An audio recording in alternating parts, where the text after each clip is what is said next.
morning, good morning, good morning, and thank you for joining me on Friday's episode of the Roundtable Talk Show. It's Friday, and you know what that means. I didn't tell our guests, but I always tell people you don't want to be on my Monday show or my Friday show. And why is that? Mondays, I've slept all weekend. I'm rested. Fridays, I've been doing this show. I've been talking. The world has gone mad. So I have absolutely no idea what I'm going to say. But I know it's going to be fun. I know it's going to be interesting because we always have fun on the Roundtable Talk Show. That's what we do. So I'm going to ask you to do what I always ask you to do every day, no matter what day it is, Monday through Friday. I make the same request for you to go out and be an evangelist for the Roundtable Talk Show, because we need your support. And not only do we need your support, but your friends, your network, they need your support. They need the information that we share every morning, weekdays at 8 a.m. Pacific. So if you haven't shared this information, what kind of friend are you? Share it with your network. Friends don't let friends miss out on the Roundtable Talk Show. Now, while you're sharing the show, I'm going to go ahead and introduce our first guest. We have a real life angel from heaven on the show. Yes, we do.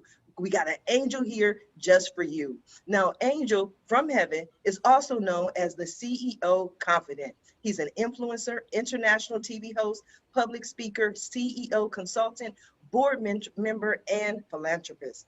In the last 21 years, Angel has empowered more than 1,500 CEOs in 33 different countries. He was born near Barcelona, and he has lived in 8 countries and speaks 5 languages. So I guess we'll have to see how he's doing during this global pandemic. Angel, good morning. How are you? Good morning. Very, very well. Thank you. What an introduction. I have to say it's the first time ever I've been introduced like that. So this Friday will definitely go to history. Thank you so much. I like making history. I like making history. It's fun. You're already making history. And thank you obviously to all the audience watching us. Absolutely. I love your background. I love your background. Now, you're a world traveler. You're all over this place. How has it been for you over the last year? Because I'm pretty sure your travel has been, maybe slightly altered. Well, totally altered, totally altered, and not because of the restrictions. Well, it's mostly because you have to stay in places like for 1 week or 2 weeks to quarantine and these kind of things. But thank God. We have remote working tools that we can use. But last year, as answering to your question, last year has been a year of awakening. That's definitely. So if you had asked me the question you're going to ask me today, 12 months ago, I guarantee you I would have answered differently. So that's the best thing I can say right now. So what have you been up to? You have all these accolades. You're doing the most. You're saving the world. You're helping the people. What does a typical day look like for you? Thank you. A typical day, well, if I'm on vacation, it's different. But when I am working here in Dallas, Texas, basically, I take my kids to school. I have 3 kids. 2 of them still go to school. And after that, I just start my normal day. I have an intention experiment I've been doing for the last 3 years. For half an hour, I meditate with 8 other people from different places in North America. And after that, my day starts with, basically. Well, I didn't mean to interrupt, but I want to talk about that, because that was unique. Most people, and I just ask random questions just because I'm curious, because you have so much going on, and people always tell me like Sharifa, you're busy, you never have time. So I'm like, what does a typical day look like for someone like you? But intention experiment, I don't want to gloss over that, because I've heard about, morning prayer calls and meditation, but intentions and experiments don't typically go together. Please clarify. Thank you. So basically, a few years ago, I went to a conference of a gentleman. He's of a doctor called Dr. Joe Dispenza. At that event, I got to know, before going to that event, I had read a book about Lynn McTaggart, because Lynn McTaggart interviewed Dr. Joe Dispenza. Lynn McTaggart, she lives in the UK, and what she does is she conducts worldwide intention experiments. Actually, you can go Lynn McTaggart, you can Google her, and she has a great book about that.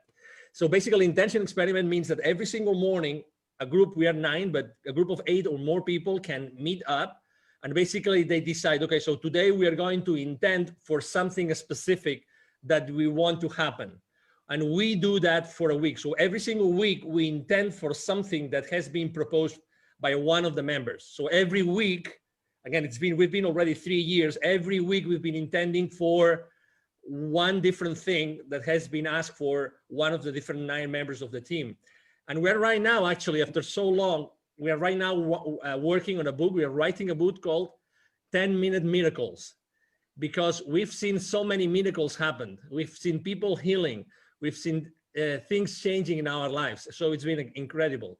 Obviously, in 3 years, I mean, 52 times 3, right? Means a lot of experiments, right? A lot of intention, weekly experiments. So that's what we do every single morning. We meet, we start talking, and then for 10 minutes, we put them nice music to intend, and all of us, following a specific technique, we intend for something to happen. So that's amazing. I'm trying to figure out how I can get in on this call, because I need some 10-minute miracles or some 5-minute miracles. I like quick, fast. But for yourself personally, there had to be a reason why you stayed for 3 years. Was there something personal that you can share where you're like, I set this intention, it happened, you have to do this? Well, there have been so many things happening. First of all, when 8 or 9 people get together every single morning, we establish a bonding that it's a bond that it's very difficult to break. We feel things. We literally physically feel things. And after those 10 minutes, we actually share what we have experienced, what we have seen. And we've seen incredible things. I mean, from a physical point of view, I mean, I'm sure that both Christian and Yo-Yo, they have experienced similar things, because they're both extremely, deep people, right? Deep human beings. But when you establish that, when you create that bonding and that environment, really magical things start happening, and you live physically things. So I can tell you, foreclosures that were out of the blue, like canceled the last minute, that has happened twice. I can share with you people healing from back pain, like lifelong back pain. I can tell you about people being operated, having surgeries, that they recover much faster because we were intending for them. I can tell you people feeling the intention. So people even not knowing that we were intending for them, and they were going through some sort of issues in their lives, they got those things sorted out. So that's why we're writing a book. There's so many things that have happened that there's one chapter for each of us right now in the book. Again, it's going to be called the 10-Minute Miracles. I love it. I love it. No, I'm so intrigued. I think I can talk to you for all day and pick your brain, so much in there. But Angel, I'm going to come back to you. I want to go ahead and introduce our next guest so we can start this conversation, because it's getting good. Miss Yamitra Wadeo. Yamitra is the only live past crazy specialist. She works strategically with individuals to identify, analyze, and release chaos and crazy in their lives by providing a safe space to begin their journey and guide them to the source of their own power. Yamitra is an Amazon international best-selling author of Fearless Woman, Born to Give Thanks, and Transition to Freedom, and 7 other amazing books. She has received Author of the Year award for 2 consecutive years and has had the opportunity to share the screen with the late actor Tommy Ford in the movie The Last Time. She is the founder of Be Fearless Inc., Waddell Consulting Services, and Bear Your Hair. Good morning, Yamitra. How are you? Good morning. Y'all made me sound good. I like these introduction things. Everyone good at this. said that. I don't know why. And I'm like, hey, I just read what you send me. I got to be careful, though, because so much better when you say it. Somebody's going to send me some bio and I'm just going to read it. It's like, I'm the king of America. I'm like, I don't know. Would you send it to me? I'll read it. Tommy Ford. Oh my God. That was a loss. I love, I grew up. We all grew up, I think, for the most part, watching Tommy. Yes, what a great loss. Good morning. How you doing today? I am doing peachy today. It's a great day. So I'm happy to be here. I'm excited And I would just like to tell Angel, I am a Joe Dispenza fan. Yes. I have the majority of his books, and I think he's just an awesome human being. I love him. Yeah, Yes. he is. Yes. Yeah, he's good. Yamitra, talk to us about Be Fearless. Where did Be Fearless come from? It most likely came from some sort of fear that you stepped over. Yes, it is.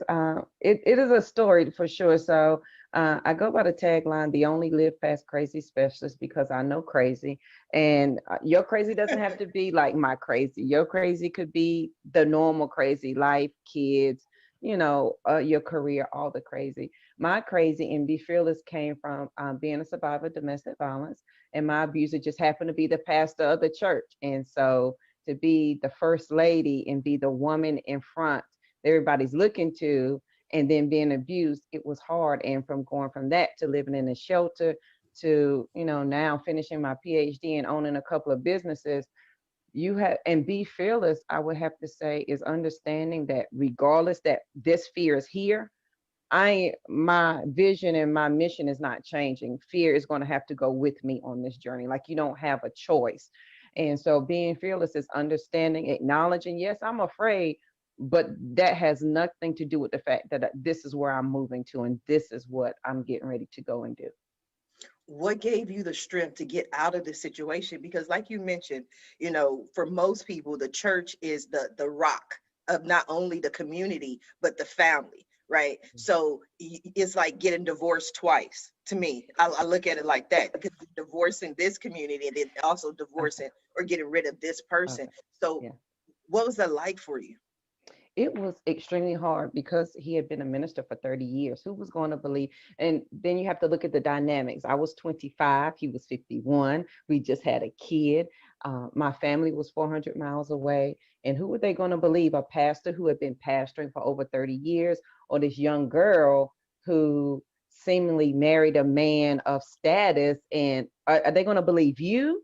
Or are they going to believe him? And so I essentially found myself fighting in the church, the FBI, because he reported me, said I kidnapped the children and moved states away. And it was a whole host of things. So on the day that I left was the day that I decided that I wanted to live. And I think it's a very fine line. And what I applied to that in life is sometimes we all have obstacles.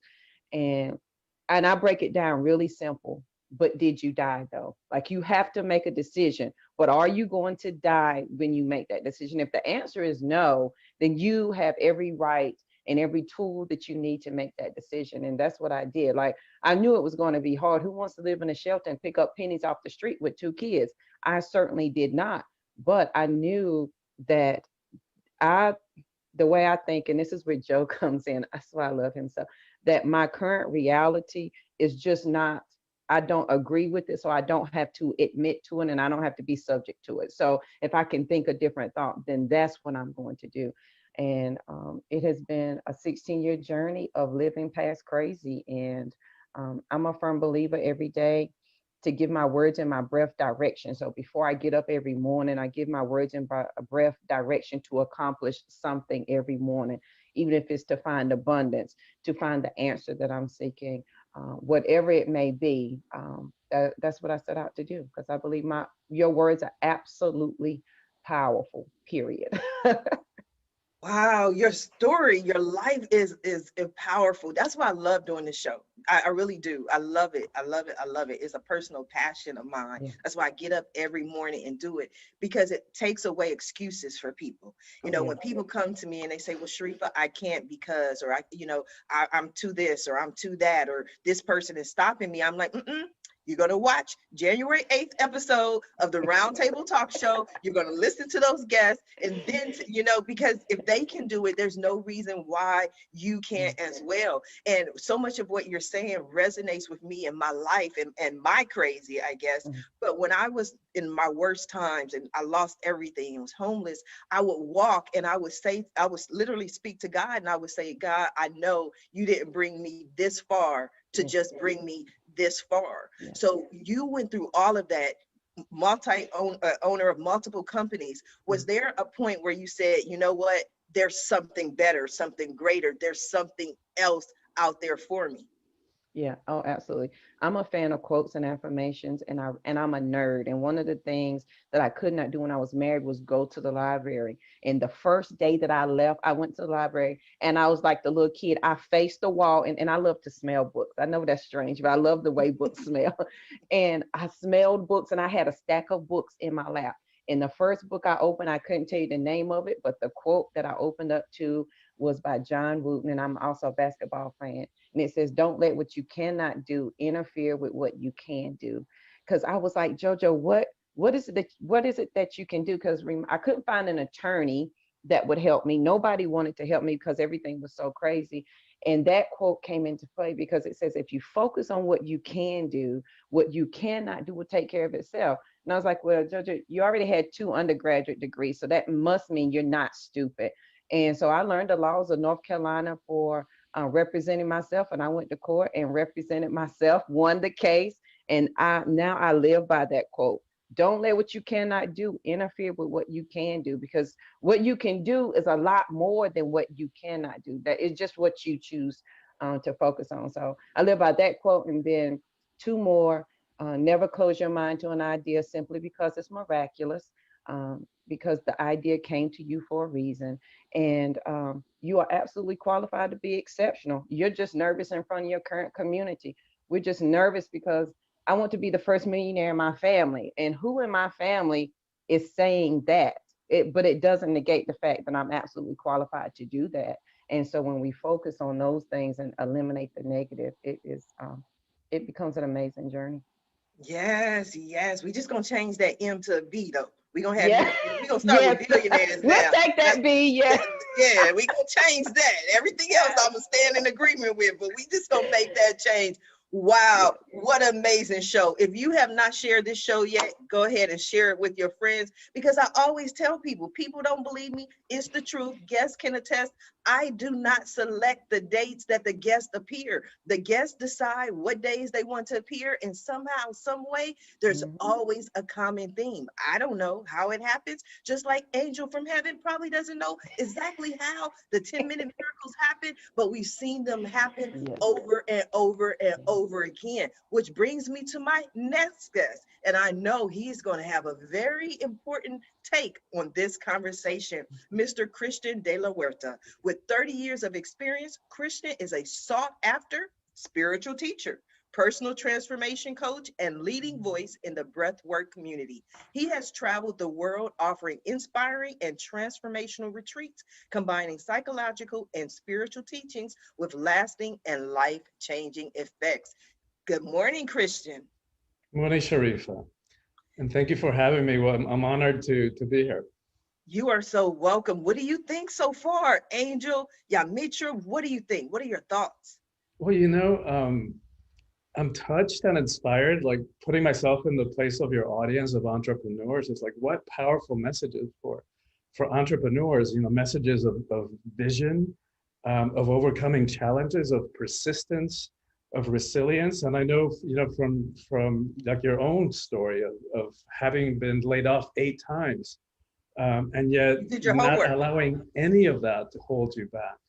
And here you are, going from state senate in California. It's like, wow, that's powerful and inspiring. And I love Angel's vision of, which he hasn't really talked about, but working with kids and his vision for empowering kids. And Yamitra his story is so touching. And the powerful message that if she can overcome that, is like we can overcome anything. And also her message of empowerment for all of us. Yes. What is Awaken the Soul of Power? Because I'm pretty sure it's going to resonate today. Yeah, well, it's a book I just released, and it's the first of a series of 3. And the title of the series is called Calling All Heroes. So what does it mean to live a heroic life in the 21st century, where probably we don't have the horse pitched outside and the armors and the demons to slay, except the ones in here. So the first book is about personal empowerment. Like, how do we step into personal power in a way that's not about hierarchy, control, fear, force, domination, that doesn't require for us to push anybody down. place our knees on their neck in order for us to prop ourselves up and feel powerful. So how do we do it in a different way? And the thing about it is that most of us have an ambivalent relationship to power. And we want it and we long for it, but we're afraid of it. And as I've been working now for 30 years, doing retreats and working with people's mindsets and helping people get free from fear and limitation, what I've come to realize is that what we're afraid of is that we might abuse it. And no wonder, right? Like all we got to do is turn on the news or read the morning headlines, and every day witnessing countless examples of abuse of power. And no need to even get into examples today because it's right in front of our face. And so, but and then we've been so conditioned, but with quotes like power corrupts and absolute power corrupts absolutely. And then what good-hearted person is going to want to be corrupted? But what they forgot to tell us or failed to tell us is that quote from Lord Acton was it's part of a larger context where if you read the whole thing, the whole paragraph, it's clear that he's talking about political power, not about interpersonal or personal power. That's what we're all talking about here, right? Personal empowerment, in approaching it from different ways. And then the other aspect of that is we've been so conditioned as a society to be afraid of the emotions, right? We've labeled the emotions weakness, and especially men. Since we're little kids, we're like, the little boys don't cry, because in some twisted way along the point along the way, we label the emotions weakness and feminize them, as is the feminine was weak. Like if you want to talk about power, let's talk about the power of creation, right? And so that there's nothing feminine about the weak, but we've been conditioned that way. And so then we're afraid of conflict. We're afraid of confrontation.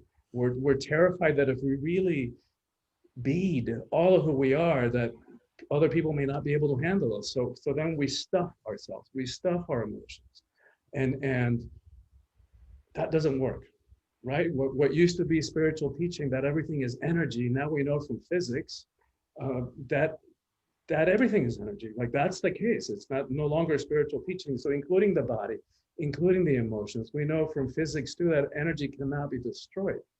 So just because we stuff it, it doesn't go away, right? All those emotions don't go away. They get stuck in the tissues of the body, and we walk around with them. And after decades and decades of suppressing ourselves and suppressing our emotions, we walk around like these cauldrons of suppressed emotion, which we then start either react, like somebody just rubs us the wrong way and we react because we're reacting to a lifetime of suppressed emotions, and we bring damage to our relationships, or that energy has to come out somewhere. So it starts showing up in bodily symptoms, cancer, ulcers, heart attacks.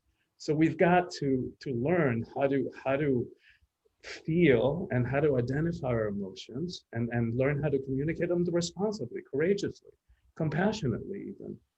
I think that is powerful. We're all on the same page today. I think that's so wonderful. Everything you're saying resonates with me. And it also reminds me of, like you mentioned, I am running for Senate 2024. I'm excited about that.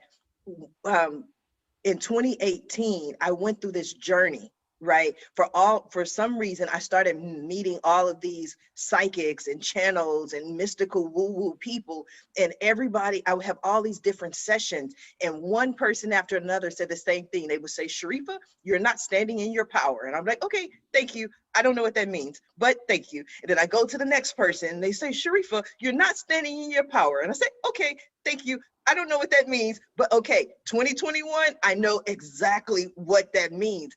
Yeah. And it wasn't a fear of mine that I wasn't able to, or I was afraid of, but I think I had more of that. Why would I run for city council? Why would I run for Senate? There are, trillions and billions of people on the earth. Why me? And then I had to get to that point of why not me?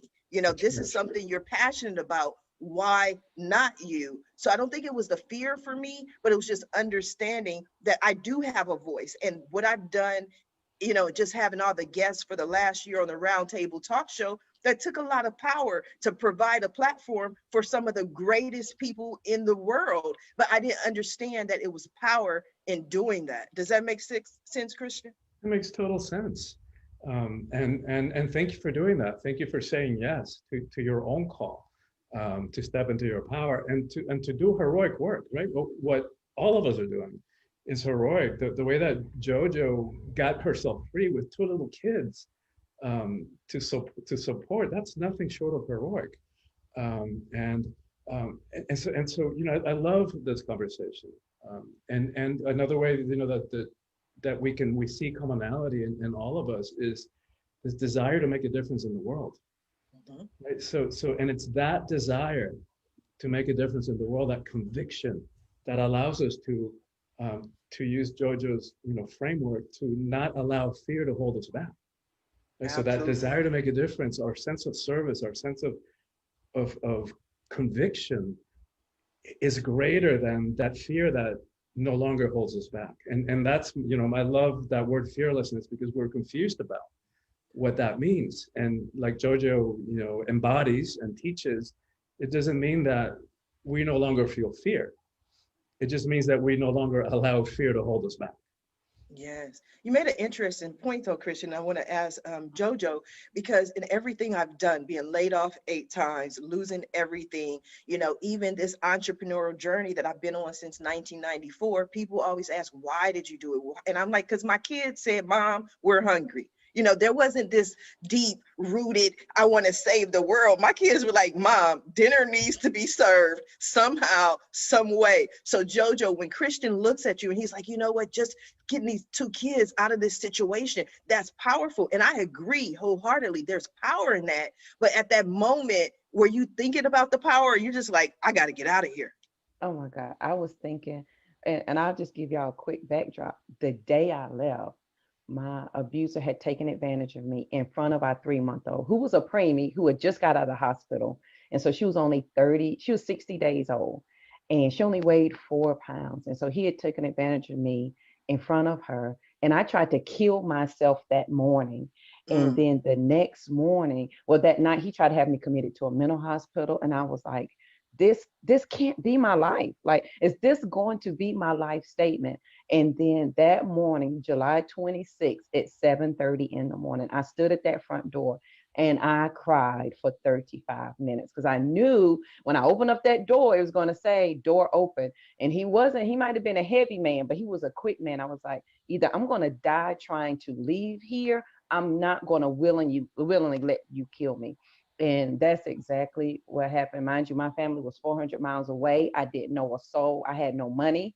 I drove a car. The front wheel fell off if you went over 45. There was no tag, no registration, and no insurance on the car. So when I left, it was the last thing it was my last ditch effort to say, if you're going to live, today is the day. Well, you better put all the living you got in this moment right now. Come hell or high water. That's all you got. And that is what allowed me to walk out that door. Now, has it been easy? No. The lights off, power off, gas off.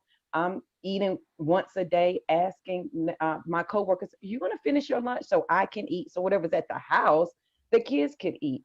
But it's in that moment that you have to decide: do you want to live or die? And I think that sometimes this was my crutch. But it's so hard. It's hard to make a decision. I don't know. It's not hard. Making the decision is the easy part. What's hard is dealing with the ramifications that come with the decision. And so for me, 2 things. Is this going to be my life statement? Are these going to be the last words that everybody's going to know JoJo for? And are you going to put all your living into this moment? And if that's what you're going to do, then sister, you better get moving. Absolutely. Yeah. Angel. If I may add something, after hearing both Christian and Yo-Yo, probably they don't know, nor Christian nor Yo-Yo, and they don't know, but Tony Robbins has been quoting you for the last probably 10, 15 years when he says that we are so fearful of our own power. Yes. And that's probably why we don't step into it so easily, because we are fearful of ourselves and what we can do with that power, right? So I was having chills as I was listening to both of your stories. It's definitely magic what you have, what you are building here today, Sharifa. Thank It is. you.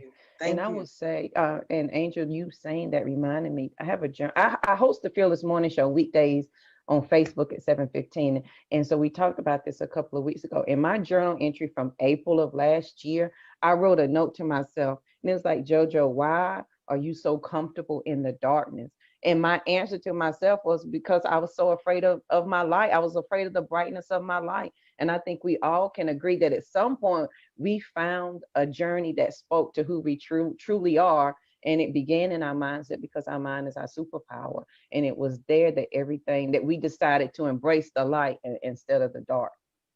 Yes. Angel, have you had a moment when you felt like you were not standing in your full power or you were afraid of your power? Well, so many times. If I had to choose one, probably it would be when I left corporate America. Mhm. That was 5 years ago. And, you know, although I had been, I mean, it's funny because when you read my bio, it sounds so wow, right? That you know, eyebrow raising effect. But can you believe it or not? I mean, I was really like, oh, I don't know what I'm gonna do. I don't know if whatever, if I don't know what I have really done in my life. I mean, I don't know if what I have learned or what I have done to others or for others is gonna serve me, really. So, you know, when you said, you know, the famous imposter syndrome, Yes. that, you know, Yes. you just, you know, you go from a very structured, massive, you know, I had worked since the 90s for large multi-billion euro corporations, and suddenly you are by yourself, right? And I was, and you say, well, I don't know what I'm going to do. And I was extremely fearful. And it took to me many months, I have to say, many months to actually just sit down, take a piece of paper, so easy, take a piece of paper, a pen, and start writing my accomplishments or what I had done throughout my entire career. Then when I started to, you know, write down some numbers and making some calculations, it was then when I realized, well, maybe that's something, and maybe I can add value to someone's life and someone's business with what I have done. But oh my God, I mean, I was so blind, you know, so blind. I really didn't want to see. It's not that, it's not that my, you know, my prescription glasses weren't right. It was just like, I didn't want to see the obvious. I mean, you know, very often they ask me, what would you change, right? I mean, this famous question, what would you change if you were given another opportunity? Oh my God, it would change so many things. But the number one thing would be, I would step up. I would start exposing myself like crazy since day one. I would start sharing my story because, you know, we probably both of us, excuse me, all of us, we have shows or we have interviewed people for sure. And we all know that the real power of our conversations is that we know for sure that someone right now is listening to us and we are going to change their lives. Yes. For sure. That's Yes. happening right now. I mean, not for me, for you, but this is happening. That's why we do what we do. You know, with our questions, we're trying just to open up ourselves so that others, you know, are able to listen to those messages. So had I started to share my humble messages from the very beginning, I would have started impacting others' lives immediately. Immediately. We just have to open our lives, open our mouths. And let me tell you a little bit of an anecdote. So it took to me almost a year to open myself and to do my first ever Facebook Live. And it was by myself.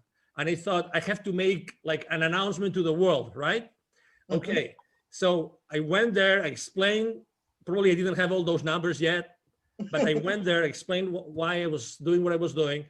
And then I remember, as if it was now, when I clicked like stop broadcasting on Facebook, I started crying like a baby.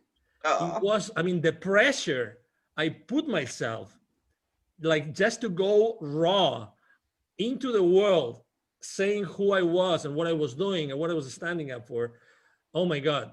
But, you know, I will never forget that moment. But I said to myself, oh my God, I wish I had done this more you know, and so That's powerful. That is so powerful. And the fact that you even share that moment, I'm pretty sure that many people who tune in to watch you had no idea. I mean, when we do our shows, like you mentioned, all of us in some form or fashion have a show or have an audience, everybody thinks it's so easy, you know, but it's not easy to be vulnerable. It takes a lot to be vulnerable and to talk and to share your message. yeah, absolutely. And probably, you know, right now, I mean, I don't care that much because, you know, whatever happens, happens. And that's one point that I wanted to make, maybe changing gears a little bit, which I think is killing us as a civilization, Mhm. which is that thing of fitting in. Yes. We are raised to fit in. We have to follow certain patterns. And, you know, regardless, you know, I try not to talk about religion and politics and everything, but regardless of where you are today, regardless of what our avenues are, regardless of where we for, and anybody in our audience right now stand, you know, we really want to help each other. We genuinely are good and want to do good. But, you know, we are taught, unfortunately, I mean, I still have 2 kids in school age, right? They are taught to be fitting in. How much of their power, Christian, you know, how much of their power we are limiting, we are, you know, undercutting, we are, you know, taking out of the lives of these kids forever, like forever. We really don't have to fit in. It's funny how just before Christmas, on a podcast interview, someone asked me a piece of advice. I said, I'm not very religious. I stopped going to church a long time ago, but I come from a very Catholic country, which is Spain. You know, but guess what? I think these Christmas are so special because Jesus Christ, remember Christmas, Jesus Christ, you know, because people maybe don't even remember that. He didn't want to fit in. He didn't want to fit in. He wanted, you know, he wanted to understand things. He understood what everybody around him was doing, and he was a disruptor. Why are we not taught to be disruptors? Why not? Why are we not taught to be disrupting all the time, to be working from that place of power? And I guarantee you, that doesn't mean, you know, that we're going to be stepping onto someone else's toes. No, you know, then that's the big misunderstanding. We are raised to be competitive and to, you know, to be fighting against the others. It's not true. Yes, yes, Christian, true. that was a question for you. Why, Christian? Why are we made to fit in?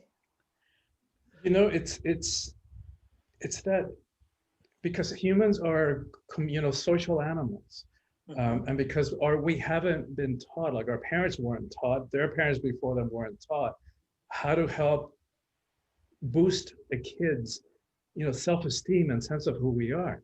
So we grow up without having a real core sense of identity. And I love what Angel spoke, except that the only word that I would, you know, challenge is forever. Because yes, in a lot of cases, we we know people give up their power forever. But I don't want to highlight that. I don't want to leave that in the space, because that is what the times are calling all of us to do, which is to reclaim our own power and find ways of expressing it that are a match for who we are. And it's going to be different in every time. And that's one of the ways in which I guide people by the hand in this book is helping them understand why we have a conflict with power. And part of it is that we've confused that there's different types of power.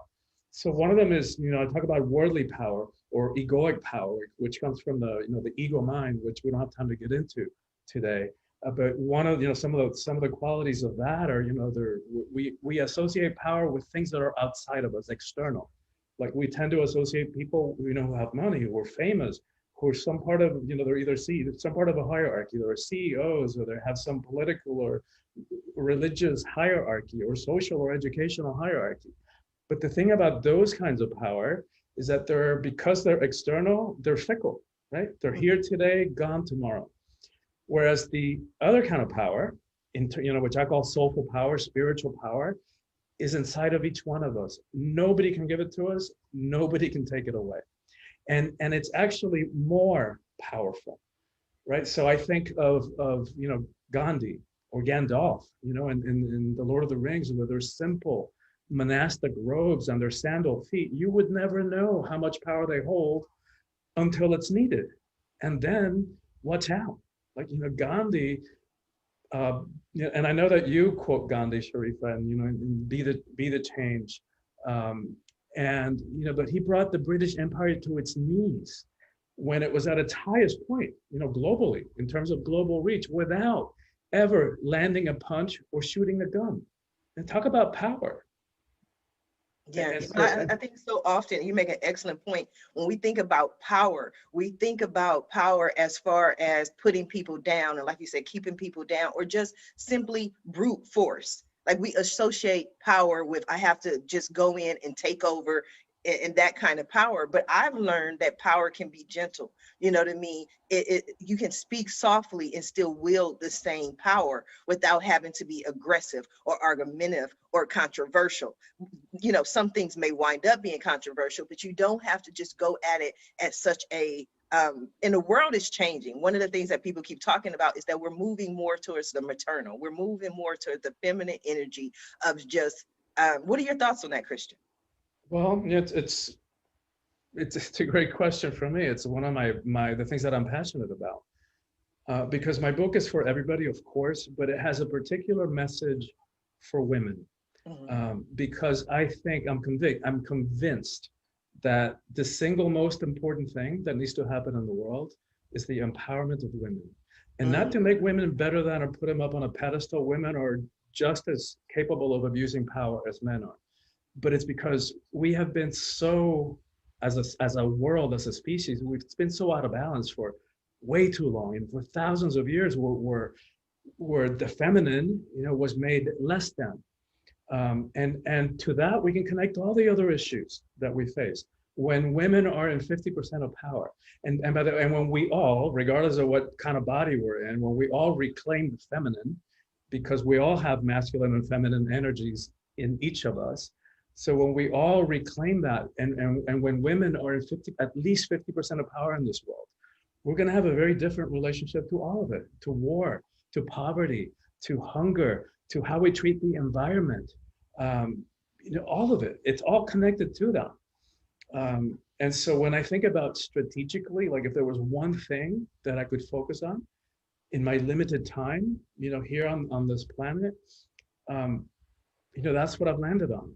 Because by empowering women, we impact everything else. Yes. Angel, what are your thoughts on what Christian had to say?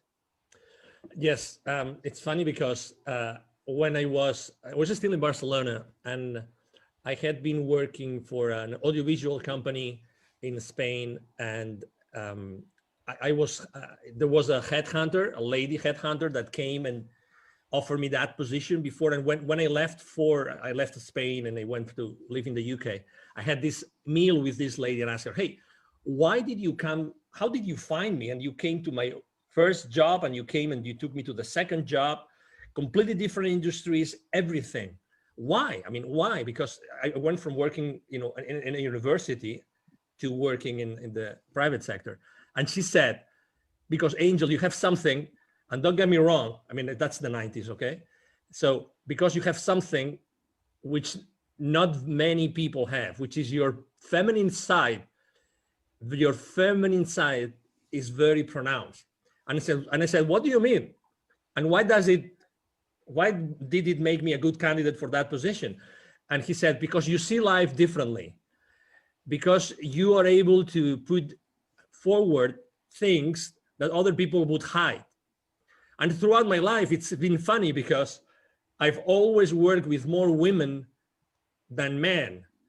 Every time I have had to actually build my own team, consistently, I've been looking for female power to compensate what was already in place.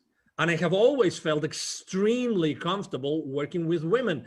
And in corporate America, I have to tell you, in high tech, that was my industry. I mean, if there were maybe, 10%, 15%, and probably only on maybe marketing, legal, all those specific departments, right? Or functions.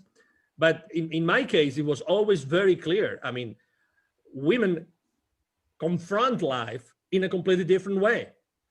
And it's completely complementary. to what we do. You know, there's not good or bad. I agree with you. It's obvious. It's very clear, Christian, that yeah, and you said it very clear also, Sharifa, that I think that we're moving towards a world where feminine energies are going to play a much more important role, and it's true and it's necessary. And when I go to Latin America to help the underprivileged kids, and I find those kids and I'm teaching them, I focus completely on self-esteem, because those kids will never receive that message anytime soon. You know, I'm not going to say forever, Christian, but anytime soon. They're not going to listen to anybody. They're going to hear that message of empowerment. But I focused on girls, because girls are the ones that are more limited in their future. The views of their parents or their tutors, their views about what the life of that girl is going to be is super limited, super limited. I remember going to an area north of the state of Puebla in Mexico, where there are 186 different indigenous communities. Okay, so many different languages. All the girls work in the fields with the parents, and they help moms cooking at home and cleaning. That's what they do, right? In this entire area, every year from high school, because there's a high school in this entire area, there are 400 kids that graduate every year, okay? So only 2 or 3 of these 400 eventually go to college, and only 1 is a girl. Isn't it crazy? Crazy, crazy. I would love to hear JoJo's thoughts on that. I think that's definitely crazy. Yeah, I think that's crazy. But I think Angel and Christian both hit on something that as women begin to, first we have to understand the power of our energy. I just held a women's conference called Sister Rise, Revitalizing Individual Sacred Energy. And as women, as we begin to understand what our sacred energy is and how it's going to change the world and how we begin to impact the world, I think that's going to, it's going to make a big difference. And I think as women, as we begin to see ourselves differently, and we have to think about how big of an impact, and guys, you can think about this too, how big of an impact your mother had on your life. We do a lot of things because the women in our household did them. We make the macaroni like mama, we clean, we fold our towels. And every day we are creating a legacy for our children to follow in our footsteps. As women, you know, we look to daddies, because I was a daddy's girl too, but I looked to my daddy for business sense, but I looked to my mother to set up my traditions on how I was going to raise my children.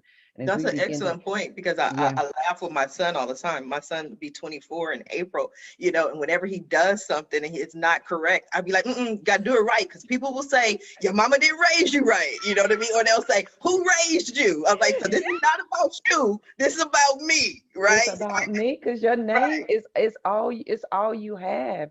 And that, you know, in this book called The Awakened Woman, it says, if we forget if we forget who we are as women, then all who lean on us and look to us for guidance will be lost. So generations from now, great-great-grandma JoJo, I could have lost everybody because I did not step into my power as a woman, and then understand that I have masculine, I have female, and I can manage them and hold them equally.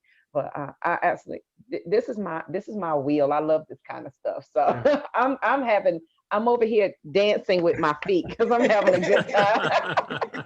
You know, it comes to you know, it's attributed to Betty White, which she's, you know, her incredible, unique sense of humor. She said, you know, we're talking about courage, and she goes, and I'm not going to do it justice, but she goes, you're talking about having balls. It's like, those things are weak. You just thump them and they bend over and they collapse in pain. You want to talk about courage? Let's talk about vaginas. Those things take a pounding. Yes.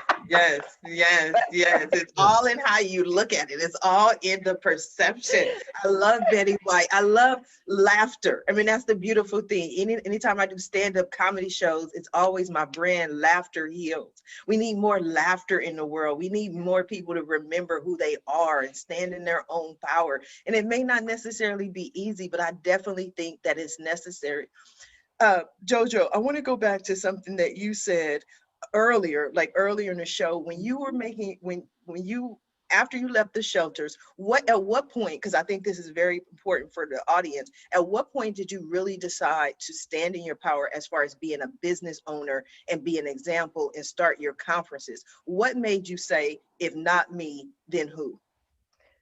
Because I knew it was something I needed. No one was, and my pet peeve is giving somebody so much information that they're overwhelmed.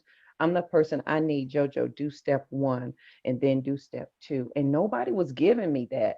And I was like, okay, let me start documenting what I'm doing. Like, how am I getting over this? How am I changing my mindset? And what are the things that I'm doing? And so for me, it was, this is what I need. So surely somebody else needed. And what really made it hit home, because you know how you play entrepreneurship and you think you're going to do it. And I've been in healthcare for 20 years. I didn't want to give up the title that I worked at Duke Hospital or Duke Medical. I didn't want to give up that title, you know, that I've worked at all those places. And then I spoke the first time ever and talked to a group of ladies who were coming from welfare to work. And the lady called me like 3 days later. And she said, had you not shared your story, I would have killed myself. And I have a quote that I wrote right then, and it says, somebody is waiting to hear my voice and they will not move until I move. So every day when I get angry and frustrated, like I can't figure this out, like I don't know what I'm doing, JoJo, somebody's waiting to hear your voice and they're not going to move until you move. And so that was one of the biggest things that helped direct me to say, okay, you're gonna, honey, it came to you for a reason. You survived and you lived for a reason. And now you must do something with it. I think that is so, so powerful, amazing. Now, we are coming down to the last few minutes of the show, and I must admit, I have greatly enjoyed this show. Me At the too. end of every show, I just allow my guests to speak directly to the audience, to everyone who is watching this show live, as well as everyone who is watching it in the archives, and let them know what you want them to take away from your appearance here today.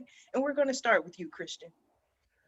Good. Thank you so much. And I want to, add one more thing for the men in the audience, because the current system, of toxic masculinity that we've been living in for the last, who knows how long, thousands of years, is not good for men either. Right? Of course, it's oppressive women in ways and in ways that are completely unacceptable and enough.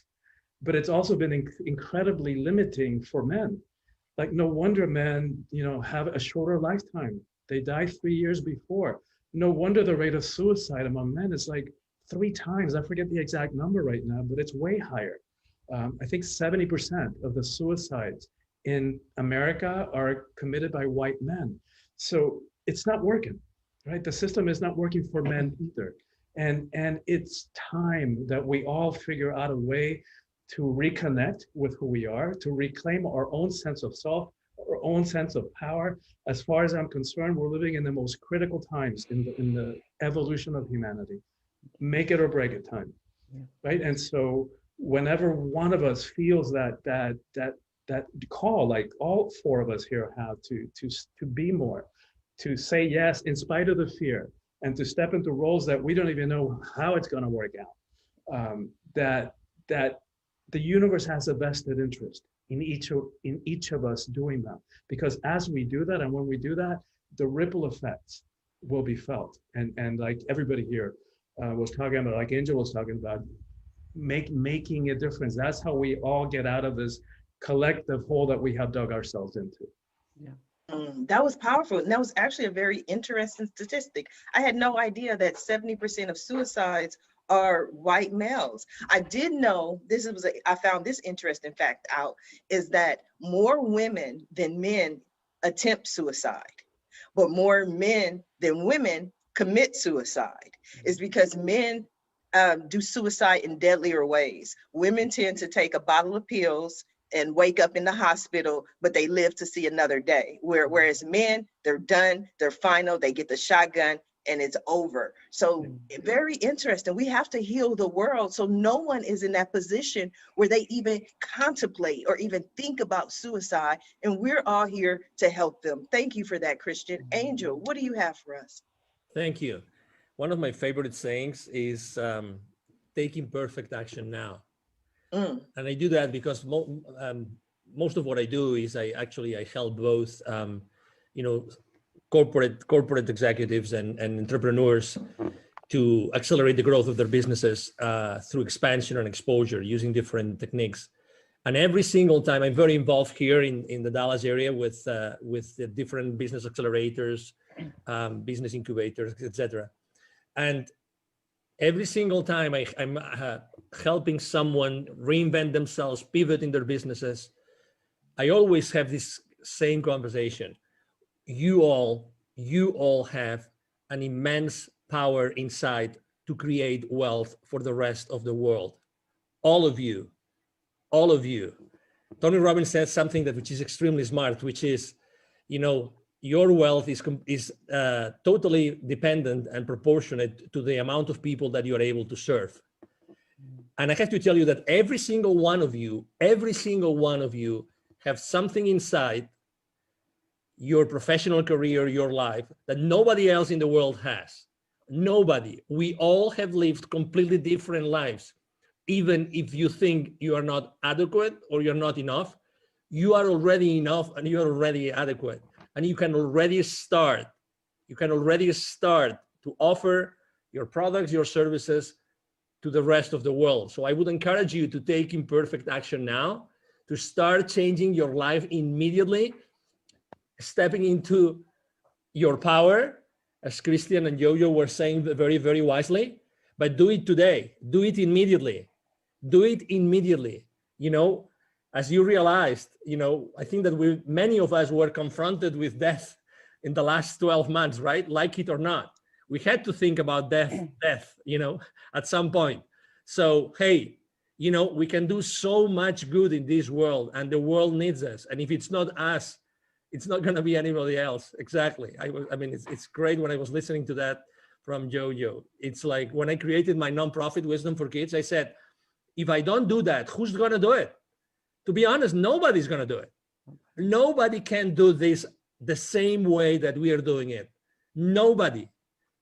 So I love your passion, Angel. You are passionate. I love it. I love passionate people. Totally. You are so passionate. Totally. So that's my 5 cents, Sharifa. Oh, thank you for 5 cents. Usually we only get 2 cents. So I like that extra 3 cents. I love it. I love it. I love it. Thank you, Angel from heaven. Jojo, what do you have for us? Angel, I want to give you a word that I made up, but I think it will fit just right with you. It's urgentaneously. Like we have to take action urgentaneously. My kids hate when I say that. I need it done urgentaneously. They're like, that's not a word. Doesn't matter. It is. My daughter makes up words all the time. And I'm like, if Will Smith can make up Jiggy, you can make up whatever you want. So hey, I like urgentaneously. I'll just credit Jojo for that one. Yes.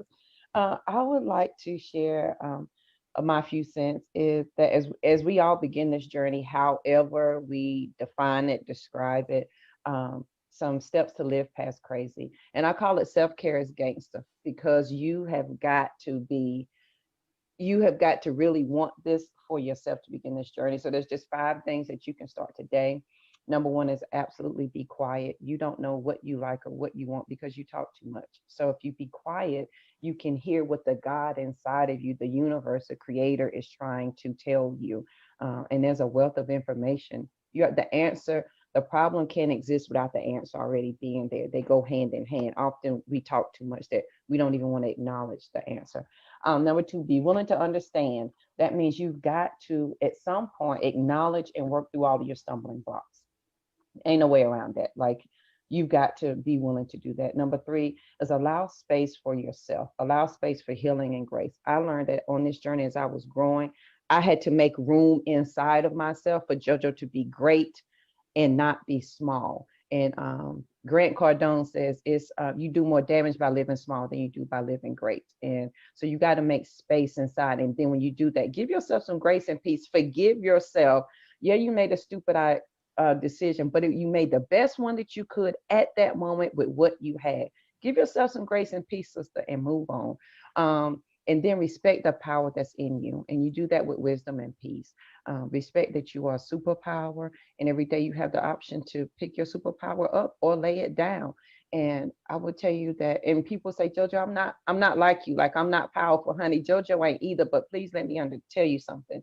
You are so powerful that you convince the God in you that you're not good enough to do anything. That's how powerful you are. You override the innate universe inside of you that says you're a creator to say that you're not.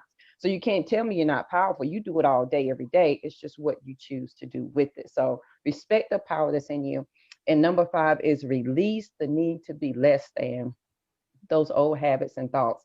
At least I'm not as bad as, at least I didn't do that. Release those words because they hold you exactly where you want to be. And it's not until we're willing to take responsibility for where we want to go that we're able to leave where we are right now. So as you begin this journey, I welcome you on your journey, because you couldn't have came any other day other than today, because you couldn't have understood it. You couldn't have received it. It would have never made sense. You would have said, JoJo's crazy for real. And I would take that title because I'm the only Live Past Crazy specialist. I'll handle that title. So as you begin your journey, I welcome you. It's going to be amazing, and have fun with the ride. Absolutely. I have truly enjoyed today's show. It has been an amazing show, amazing week. I want to thank my guests for joining me here today on the Roundtable Talk Show. And I especially want to thank everyone who tuned in to watch the show live, as well as everyone who is watching it in the archives. Just because you didn't catch the live show does not mean you're not important. You are very important. We still need your support. We still need you to watch the show, share the show, but please don't just watch the show. Please don't just share the show. Support our guests. Visit their websites. Pick up a copy of their book. They came here this morning to share their message just for you. So support them. Their information, their websites are in the Facebook post. And if you're interested in more ways that I can help your business, or maybe you want to be a guest on the Roundtable Talk Show, please visit my website at asharifa.com. Until Monday morning at 8 a.m. Pacific, everyone have a safe and a blessed weekend. Bye now.